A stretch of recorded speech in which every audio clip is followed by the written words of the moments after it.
নমস্কার, আমার নাম দীপান্বিতা ঘোষ এবং আপনি স্বাগত পাঠকের গন্ধ গল্পটি শুনছেন। অফিস থেকে কাজ সেরে বেরোতে রাতুলের আজ বেশ দেরি হলো, প্রায় 7টা বাজে। অন্যদিন 5টায় সে বেরিয়ে পড়ে। পার্ক স্ট্রিটে তার অফিস থেকে বেরিয়ে ট্যাক্সি ধরে হাওড়া স্টেশন, সেখান থেকে ট্রেনে করে চন্দননগর রাতুলের বাড়ি। স্টেশন থেকে 10 মিনিটের রাস্তা। রাতুল হেঁটেই চলে যায়। আজ অফিস থেকে বেরোতে লেট হলো। যথারীতি হাওড়া পৌঁছতে প্রায় 8:20 হয়ে গেল। রাস্তায় জ্যামে পড়ে আরো দেরি হলো। স্টেশনে ঢুকে 8:20 ট্রেনটা মিস করে গেছে বুঝতে আর দেরি হলো না। মোবাইল অ্যাপে পরের ট্রেন টাইমটা দেখে নিল সে। 8:56-তে একটা গ্যালোপিং আছে। সামনে একটা বইয়ের দোকানে গিয়ে 2-1 ম্যাগাজিন ঘাঁটতে লাগলো। আজ আর স্টেশনে পরিচিত কোনো মুখের দেখা সে পাবে না। হাতে এখনো বেশ কিছুটা সময় আছে। সেটা দেখে রাতুল স্টেশন থেকে বেরিয়ে বাইরে এসে দাঁড়ালো। একটা সিগারেট ধরিয়ে সুখ টান দিতে দিতে পকেট থেকে মোবাইলটা বের করলো। সর্বনাশ, 17টা মিস কল। নিশ্চয়ই বিদিশা ফোন করেছে, রাতুলের সদ্য বিবাহিতা স্ত্রী। রাতুল কল লিস্ট দেখলো। 2টো আননোন নাম্বার থেকে মিস কল, আর বাকিগুলো বিদিশার কল। কাজ করতে করতে ফোনটা সাইলেন্ট ছিল, সেটা খেয়াল নেই। চটপট বিদিশাকে কল করলো। ফোন ধরেই বিদিশা রাগে ফেটে পড়ল। তারপর সমস্ত কাজের কথা জানানোর পর সে একটু শান্ত হলো। রাতুল এও জানালো আজ ফিরতে একটু দেরি হবে, কারণ একটা ট্রেন সে ফেল করেছে। ফোন রেখে পাশের চায়ের দোকান থেকে 1 কাপ চা খেলো সে। তারপর আর একটা সিগারেট। আনমনে রাতুল খেয়াল করেনি যে ট্রেনের টাইম হয়ে গেছে। হন্তদন্ত করে সে ছুটে গেল, কিন্তু সত্যি হয়তো আজ ভাগ্য রাতুলের সহায় নয়। নিজের ওপর বড্ড রাগ হচ্ছিল। কি করে মিস করে গেল এই ট্রেনটা? ঘড়ির কাঁটা তখন 9:15 ছুঁই। এর পরের ট্রেন 9:48।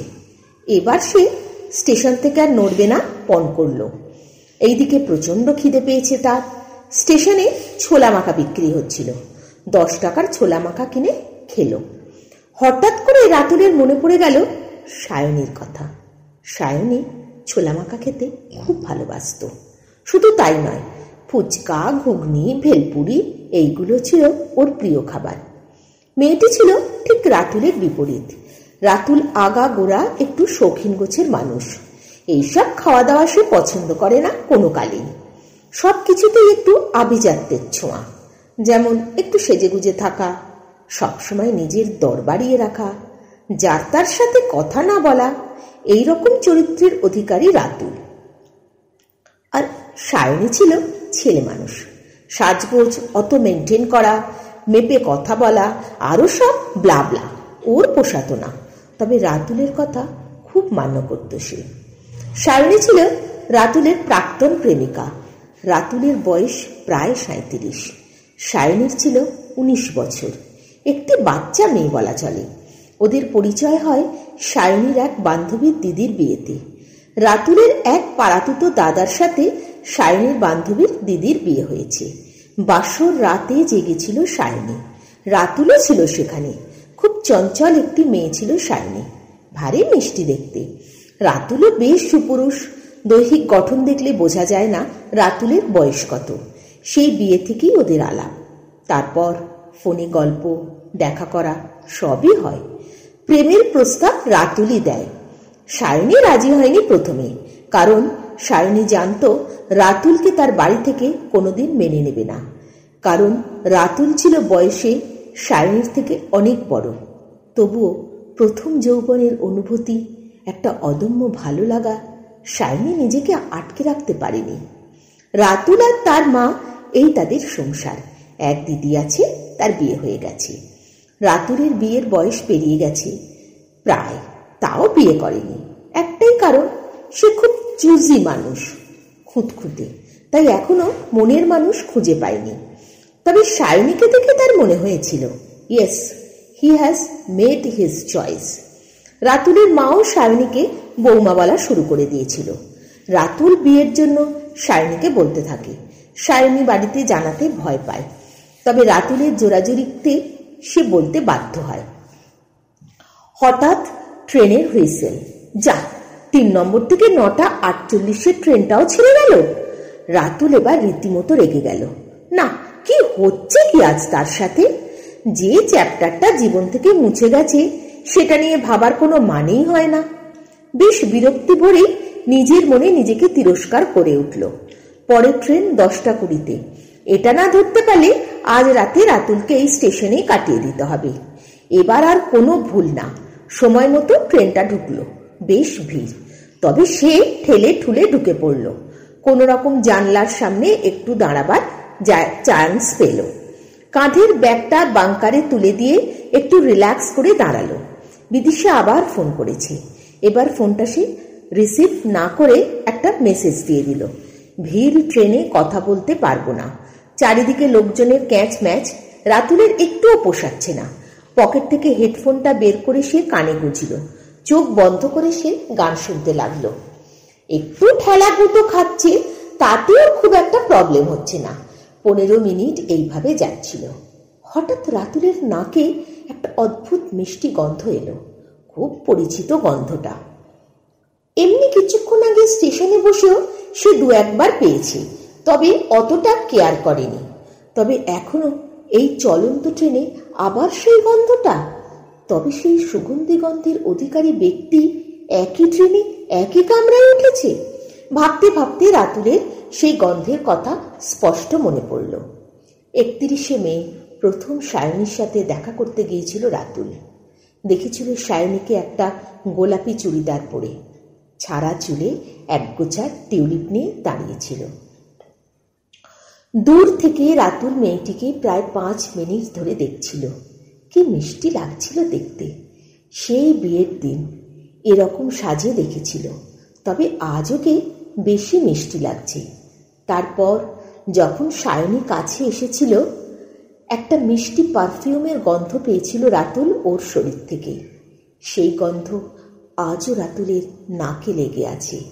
সায়নীকে বুকের কাছে টেনে রাতুল বলেছিল, এত মিষ্টি তুমি, এত মিষ্টি গন্ধ তোমার শরীর ভরে আছে, আমাকে পাগল করে দিচ্ছে এই মুহূর্তটা। আমি বারবার তোমার প্রেমে পড়ে যাচ্ছি। এই পারফিউমটা ছিল ওর খুব প্রিয়। সায়নী মাথা নিচু করে বলেছিল, সবটাই তোমার জন্য। সায়নীর শরীরে সেদিন শিহরণ খেলে গেছিল। সেটা রাতুল অনুভব করেছিল। লজ্জায় লাল হয়ে গিয়েছিল সায়নীর গাল দুটো। হ্যাঁ, ঠিক সেই গন্ধ আজ কোথা থেকে আসছে? তবে কি সায়নী আছে এই ট্রেনে? রাতুলের বুকের মাঝে একটা ঢেউ উঠতে শুরু করেছে। মনে হচ্ছে হৃদস্পন্দন এখনই বন্ধ হয়ে যাবে। কয়েকটা স্টেশনের পর ট্রেনটা ফাঁকা হয়েছে।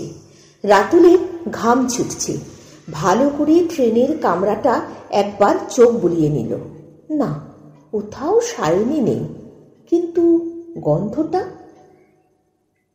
সে নিজের মনেই বলে উঠল, আরে ধুর, এরকম পারফিউম অনেক মানুষ ব্যবহার করতে পারে, এতে এত ভাবনার কি আছে?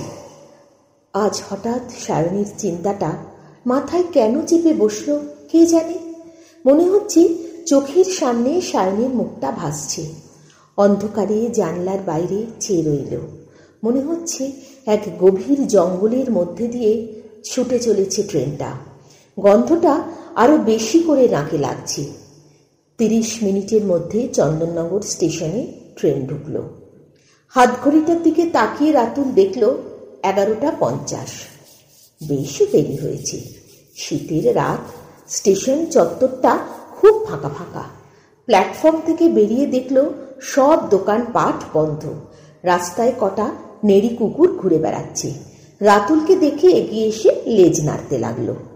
রেল লাইনের পাশের বস্তির কটা লোকজন এক্ষুনি আগুন জ্বালিয়ে হাত পা গরম করছে। রাতুল এগিয়ে চলল। কাঁধে ব্যাগটা ভালো করে ঝুলিয়ে একটা সিগারেট ধরিয়ে হাঁটা করল। আজ আর পান খাওয়া হলো না। রোজ স্টেশনে নেমে বলরাম কাকুর পানের দোকান থেকে একটা পান মুখে দিয়ে সে বাড়ির দিকে যায়। আজ শুধু সিগারেট দিয়ে কাজ চালাতে হবে। ভাবা যায়, এখন সবে রাত 12টা। রাস্তাটা এমন শুনশান যেন মনে হচ্ছে মাঝরাত। শীতের রাতে যত তাড়াতাড়ি সম্ভব সবাই ঘরে ঢুকে পড়ে। হাঁটতে হাঁটতে হঠাৎ রাতুলের মনে হলো একটা ঠান্ডা হাওয়া ওকে ছুঁয়ে দিয়ে চলে গেল। আবার সেই মিষ্টি কিন্তু মাতাল করা গন্ধটা নাকে আসলো ওর। এমনিতে রাতুল খুব সাহসী মানুষ, তবে কেন কে জানে এই মুহূর্তে ওর সারা শরীরে একটা কাঁটা দিয়ে গেল। পেছন ফিরে তাকিয়ে দেখলো রাস্তা জুড়ে কেউ নেই। মানুষ তো মানুষ, একটা কুকুরেরও দেখা নেই। রাতুল আবার হাঁটা শুরু করলো। কিছু দূর হাঁটার পর সে অনুভব করলো সেই মিষ্টি গন্ধটা যেন এখনো খুব কাছ থেকে পাচ্ছে। মনে হচ্ছে ওর পাশে, ঠিক ওর কাঁধের সাথে কাঁধ মিলিয়ে অদৃশ্য গন্ধের অস্তিত্বটা হেঁটে চলেছে। এখন সত্যি রাতুলের একটু ভয় করছে, কেন সে নিজেও জানে না। একসময় এই পরিচিতি গন্ধটা তার মনে সুখের সঞ্চার করত, তবে আজ সেটা শিহরণ জাগাচ্ছে। আরো বেশি অবাক লাগছে, গন্ধটা তার নাকে যতটা দূরভাবে আসছে, কিন্তু গন্ধটার উৎস সে ঠাউর করতে পারছে না। আর এই বিষয়টাই তাকে আরো বেশি আতঙ্কিত করছে। রাতুলের মনে হচ্ছে সে মাতালের মতো টলে পড়ছে। তার মাথা যেন ভার হয়ে আসছে, সারা শরীর যেন অবশ হয়ে আসছে। সে অনেক চেষ্টা করেও এগিয়ে যেতে পারছে না। কিছু একটা শক্তি যেন তাকে টেনে রেখে দিয়েছে, আর সেই মাতাল করা গন্ধ তাকে আরো বেশি আবেশে ভাসিয়ে নিয়ে যাচ্ছে। আর কিছু দূর এগোলেই তার বাড়ি, কিন্তু সে যেন ফ্রিজ হয়ে গেছে। হঠাৎ তার ফোনটা বেজে উঠল। মনে হলো এক নিমেষে কেউ জানে তাকে ধাক্কা দিয়ে সরিয়ে দিল। বিদিশা ফোন করেছে। কাঁপা কাঁপা হাতে ফোনটা ধরে সে বলল, আমি প্রায় চলে এসেছি বাড়ির কাছে।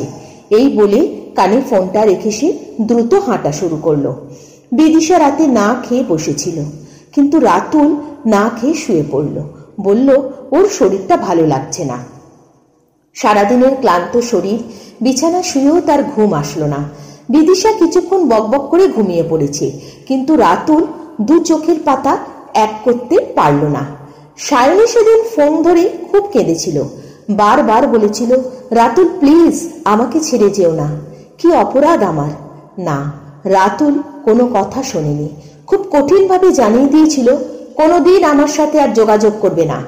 সায়নী রাতুলের মাকেও ফোন করেছিল, কিন্তু সে তো ওর ফোনটা রিসিভ পর্যন্ত করেনি। সায়নী সেদিন বুঝেছিল সে প্রতারিত হয়েছে। এখন তার শত অনুনয় বিনয় কোনো কাজে আসবে না। বারবার ফোর্স করার পর সায়নী রাতুলের কথা বাড়িতে জানিয়েছিল, কিন্তু ঠিক তাই হলো যা সায়নী ভেবেছিল।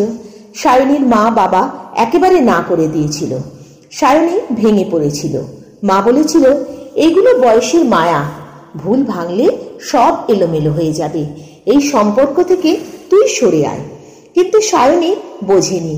সে বাড়িতে গিয়ে রাতুলের পাশে বলেছিল, অগত্যার মেয়ের জেদের কাছে মাথা নিচু করে সায়নীর মা বাবা রাতুলের বাড়ির লোককে ডেকে পাঠালো। বিদিশা উঠে গেছে। রাতুল ব্যালকনিতে দাঁড়িয়ে সিগারেট খাচ্ছিল। বিদিশা এসে বলল, কি গো ঘুমোওনি? রাতুল বলল, না ঘুম আসছে না, তুমি গিয়ে শুয়ে পড়ো। বিদিশা রাতুলকে রিল্যাক্স করার জন্য জড়িয়ে ধরতে গেলে রাতুল ওকে ঠেলে সরিয়ে দিল একটা বিরক্ত ভরা ব্যবহার নিয়ে। বিদিশা একটু অবাক হলো। পরদিন সকালেও রাতুলের ঘুম থেকে উঠতে দেরি হয়। যথারীতি সে সকালের খাবার না খেয়ে অফিসের উদ্দেশ্যে বেরিয়ে যায়। বিদিশা অনেক জোরাজুরি করে, কিন্তু তার বদলে তাকে শুধু মুখ ঝামটা শুনতে হয়। সঠিক সময় স্টেশনে পৌঁছে সে এক কাপ চা খায়। আজ তার কেন জানি অফিস যেতে ইচ্ছে করছে না। প্রতিদিনের 9:35 ট্রেনটা সে ধরে, কিন্তু আজ বেমালুম সেটা ছেড়ে দিল। একবার ভাবল বাড়ি ফিরে যাবে, তারপর ভাবল সেই বাড়িতে গিয়ে হাজার প্রশ্নের জবাব দিতে হবে। তাই সে অফরুটের একটি ট্রেনে উঠে গেল। ব্যান্ডেল নামলো। বেশ উদাসভাবে হেঁটে হেঁটে সে স্টেশন পার করে একটা চায়ের দোকানের সামনে বসলো। এক কাপ চা খেয়ে আবার হাঁটতে শুরু করলো। সে নিজেও জানে না সে কোথায় যাচ্ছে। হাঁটতে হাঁটতে সে একটা নির্জন জায়গায় চলে এলো। হুগলি নদীর পাড়ে এই জায়গাটা বেশ নিস্তব্ধ। কাঁঠাল চাপা গাছ আছে, তার পাশে আগাছার জঙ্গল, আর তার পাশে একটা চাতাল। সে আনমনে ওই চাতালের ওপর গিয়ে বসলো। দূরে নৌকা ভেসে যাচ্ছে, স্টিমার যাচ্ছে, নানা রকম পাখির ডাক। রাতুলের মনটা ভরে গেল। ফোনটা বেজে উঠল। স্ক্রিনে ফুটে উঠল সুদীপ্তদার নাম। অফিস থেকে ফোন। কেন যায়নি, কি বৃত্তান্ত, আর ভালো লাগে না বলে রাতুল ফোনটা কেটে সুইচ অফ করে দিল। বেশ কিছু সময় বসে থাকার পর রাতুল অনুভব করল সেই গন্ধটা সে আবার পাচ্ছে। সে জানত এবারও সে সেই গন্ধর উৎস উদ্ঘাটন করতে ব্যর্থ হবে। তাই সে উদাসভাবে দূরে আকাশের দিকে তাকিয়ে রইল। এবার রাতুলের সব ভুল ভেঙে দিয়ে পেছন থেকে একটা মিষ্টি কণ্ঠে কে ডেকে উঠল, রাতুল। রাতুল এবার একটু চমকে পেছন ফিরে তাকালো। তাকে অবাক করে এক মুখ হাসি নিয়ে দাঁড়িয়ে আছে সায়নী। হ্যাঁ, সেই সায়নী। আজ প্রায় 2 বছর পর ওকে দেখল। রাতুল একটু থতমত খেয়ে উঠে দাঁড়াতে যাবে। সায়নী ওর কাঁধে হাত রেখে ইশারায় বলল বসতে। তারপর ওর পাশে সে নিজেই বসে পড়ল। রাতুল ভাবতে পারেনি সে এইভাবে হঠাৎ করে সায়নীকে দেখবে। রাতুল বাকরুদ্ধ হয়ে বসে রইল কিছুক্ষণ। এবার নিস্তব্ধতা ভেঙে সায়নী বলে উঠল, কেমন আছো রাতুল? সেই এক লাস্যময়ী মায়াবী চাহনি রাতুলের মাথার মধ্যে যেন নেশা চাপিয়ে দিল। হৃদস্পন্দন অস্বাভাবিকভাবে বেড়ে গেল। রাতুল কাঁপা কাঁপা গলায় বলে উঠল, ভালো আছি, তুমি কেমন আছো? সায়নী আবার সেই ভুবন ভোলানো হাসি নিয়ে বলল, তুমি ভালো থাকলে আমি কি করে ভালো থাকি বলো? রাতুল তার কথার কোনো আগামাথা বুঝতে পারল না। সে ফ্যালফ্যাল করে তাকিয়ে রইল সায়নীর দিকে। রাতুল কিছুক্ষণের জন্য সবকিছু ভুলে গেছিল। তারপর একটু ভেবে নিয়ে বলল, তুমি এইখানে? সায়নী বলল, মাসির বাড়ি এসেছিলাম। ও হ্যাঁ। রাতুল একটু লজ্জাবোধ করে বলল, আমি ভুলে গিয়েছিলাম ব্যান্ডেলে তোমার মাসির বাড়ি। সায়নী বাঁকা চোখে রাতুলের দিকে সেই মায়াবীভাবে তাকিয়ে বলল, এইটা সামান্য বিষয় রাতুল, তুমি তো আমাকেই ভুলে গেছো। রাতুল একটু অপ্রস্তুত হয়ে বলল, না না, তেমন কিছু না। আসলে এইভাবে হঠাৎ তোমাকে দেখব আশা করিনি। এবার সায়নী হাসিতে ফেটে পড়ল।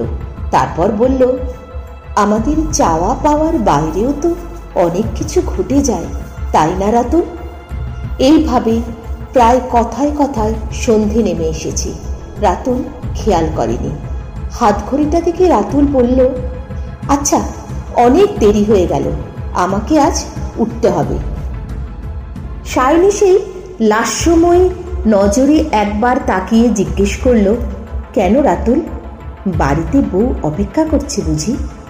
রাতুল এবার সত্যিই খুব অস্বস্তিতে পড়ে গেল। কিছুক্ষণ নীরব থেকে সে বলল, তুমি মাসির বাড়ি ফিরবে না? সায়নী উত্তর দিল, ফিরব। রাতুল বলল, চলো তবে একসাথে যাওয়া যাক। সায়নী একটু মুচকি হেসে বলল, যদি মাঝপথে ছেড়ে আবার চলে যাও? তোমার তো অভ্যেস আছে। রাতুলের মাথা এবার যেন মাটির সাথে মিশে যেতে চাইল। সে মাথা নিচু করে কিছুক্ষণ দাঁড়িয়ে থাকলো। সায়নী এবার হেসে বলল, তুমি যাও, আমি আরও কিছুক্ষণ এইখানে থাকবো, তারপর চলে যাব। রাতুল তখনও চুপ করে দাঁড়িয়েছিল। তারপর সায়নী বলল, তুমি এসো রাতুল। এবার সে কাঁধের অফিসের ব্যাগটা ভালো করে ঝুলিয়ে হাঁটা শুরু করলো। আকাশে চাঁদ উঠেছে। কাঁচা রাস্তা দিয়ে উঠে এবার রাতুল স্টেশনের পথ ধরল। যেতে যেতে হঠাৎ রাতুলের মনে পড়ল, হ্যাঁ, এই তো সেই জায়গা যেখানে সায়নীর প্রথম দেখা করতে এসেছিল একা। রাতুলের মনে একটা চাপা অপরাধবোধ কাজ করতে লাগলো। মেয়েটির সাথে সে খুব বড় অন্যায় করেছে, আর একবার ক্ষমাও চায়নি। আজ রাতুল বিয়ে করে সংসার করছে, কিন্তু সায়নী আজও তার ভালোবাসা বুকে আগলে পড়ে আছে। রাতুলের গলা ব্যথা করে উঠল, কান্না ঠেলে বেরিয়ে আসতে লাগলো। রাতে বাড়ি ফিরে সে কারো সাথে একটা কথাও বলল না। রাতে কোনো রকম খাবার মুখে গুঁজে শুয়ে পড়েছে। বিদিশা রেগে আছে বইকি, তবে আজ আর বিদিশার রাগ ভাঙানোর কোনো ইচ্ছে তার নেই। বিছানায় শুয়ে রাতুলের শুধু সায়নীর কথা মনে পড়তে লাগলো। সেই মায়াবী হাসি, সেই নেশা ধারানো চোখ কিছু পাল্টায়নি, সব একই আছে। হ্যাঁ, সায়নী আজও রাতুলকে একইভাবে ভালোবাসে। সে গায়ের গন্ধ যা রাতুলের ঘুম কেড়ে নিয়েছে। রাতুলের মা, দিদি, জামাইবাবু দেখতে গিয়েছিল সায়নীকে। নিজেদের সামর্থ্যমতো অতিথি আপ্যায়ন করেছিল সায়নীর মা বাবা। রাতুল সায়নীদের বাড়ি থেকে বেরোনোর সময় ঠিক করে নিয়েছিল, না, কোনোভাবেই সে সায়নীকে বিয়ে করতে পারবে না। আর যাই হোক, সে তার অফিসের চাপরাশির মেয়েকে নিজের ঘরের বউ বানাবে না। হ্যাঁ, রাতুলের অফিসের চাপরাশি সুন্দরবাবুর মেয়ে সায়নী। রাতুল যদি আগে সে কথা জানতো, সে সায়নীর সাথে কোনো রকম সম্পর্কে জড়াতো না। তার বড্ড ভুল হয়ে গেছে।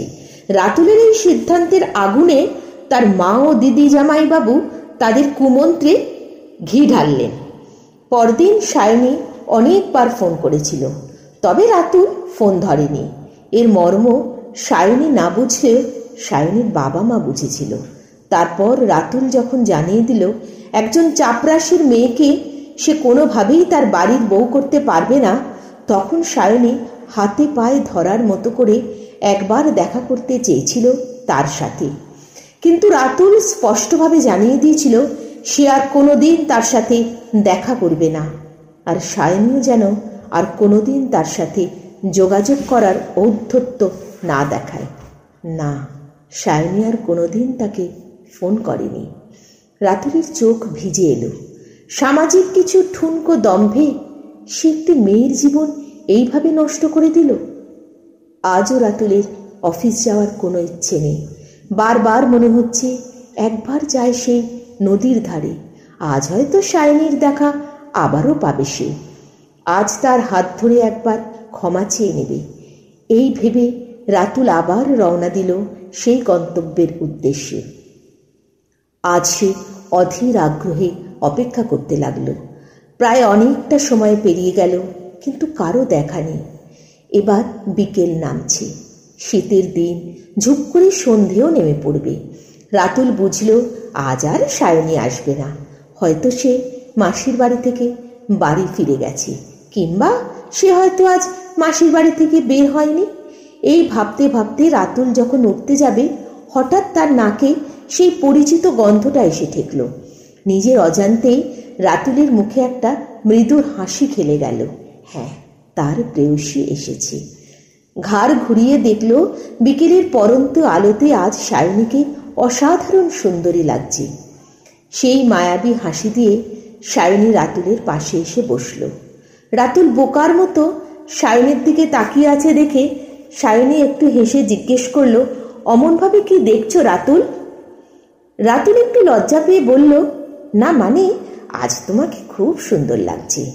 সেই বাঁকা চোখে আবার সায়নী তাকালো আর মৃদু হেসে বলল, তাই বুঝি? দেখো যেন আবার প্রেমে পড়ে যেও না। রাতুল মনে মনে ভাবল, প্রেমে তো সেই কবেই পড়েছি, শুধু নিজের মূর্খামির জন্য তোমাকে হারিয়েছি। মনের কথা মনেই চাপা পড়ে গেল। তার মুখ থেকে শুধু একটু হাসির ঝলক দেখা গেল, সেটাতে অপরাধ বোধ মাখা ছিল। বেশ কিছুটা সময় নিস্তব্ধ। তারপর রাতুল বলল, সায়নী এখন কি করছো? সায়নী উদাসভাবে আকাশের দিকে তাকিয়ে বলল, কিছু না। রাতুল একটু সংকোচ নিয়ে জিজ্ঞেস করল, কাউকে ভালোবাসো? সায়নী অন্যদিকে তাকিয়ে একটু মুচকি এসে উত্তর দিল, বাসি তো, খুব ভালোবাসি। তাকে নিশ্চয়ই বিয়ে করবে? রাতুল জিজ্ঞেস করল চাপা গলায়। এবার সায়নী হাসিতে ফেটে পড়ে বলল, আমাদের দেশে যে এখনো দুটি বিয়ে করার আইন সম্মত হয়নি। রাতুল অবাক হয়ে বলল, মানে? সায়নী হেসে বলল, সে যে বিবাহিত, আমি কি করে তাকে বিয়ে করব মশাই? রাতুলের বুকের ভেতরটা মোচড় দিয়ে উঠল। সে ডুবন্ত সূর্যের আলোতে স্পষ্ট দেখতে পেল সায়নীর দুই চোখ ভিজে গেছে। রাতুল এবার সায়নীর হাত ধরে কাঁপা কাঁপা কণ্ঠে বলল, সায়নী আমাকে ক্ষমা করে দাও। আমি তোমার সাথে অনেক বড় অন্যায় করেছি। জানি আমি যা করেছি তার কোনো ক্ষমা নেই, তবুও পারলে আমাকে ক্ষমা করে দিও।